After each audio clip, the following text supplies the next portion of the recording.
In today's video, I'm going to teach you how to upload a file to Squarespace. 2-minute guide. We'll start right inside your site so you can add a file to a page quickly and cleanly. Open the page where you want the file to appear and enter Edit mode. When you see the editor, look for the option to add content and click Add Block. If a section prompts you again, click Add Block one more time. That opens the block library, where the Basic tab gives you the most common options. Since we're focusing on a simple file upload, let's use an image block to demonstrate the flow you'll use for any file. Place the block where you want it, then select Add an image. In the panel that opens, choose Upload File. This will let you pick a file from your computer. Select your image, and once it's uploaded, click Image to confirm it's selected for the block. You should now see a preview on your page. If you're prompted to click anywhere highlighted, that's just Squarespace guiding you to confirm placement or open the block settings.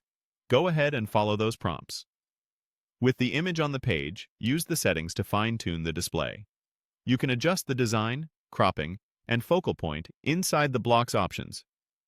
This is also a great moment to add a descriptive file name and alt text so your site stays accessible and search-friendly. If your goal is to upload a downloadable file, like a PDF, audio file, or zip, continue by heading to the Digital Product area. Select Digital Product to open the product setup. If you see highlighted prompts, use them to choose the product you're working on or to open the right settings panel. From here, click Design to adjust how the product appears on your site. Choose the digital product layout and confirm any highlighted choices Squarespace presents to apply your design.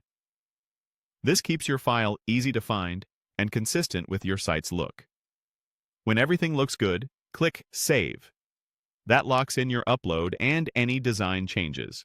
Remember, large files may take a moment to process. If you don't see the update right away, refresh the page or check your site on a new tab. For best results, keep file names simple, use compressed images for faster load times, and double-check that download links or product pages are visible and published. And that's it. Your file is now uploaded to Squarespace, either as a visual element on a page or as a downloadable digital product. Save your changes, preview the page, and you're done.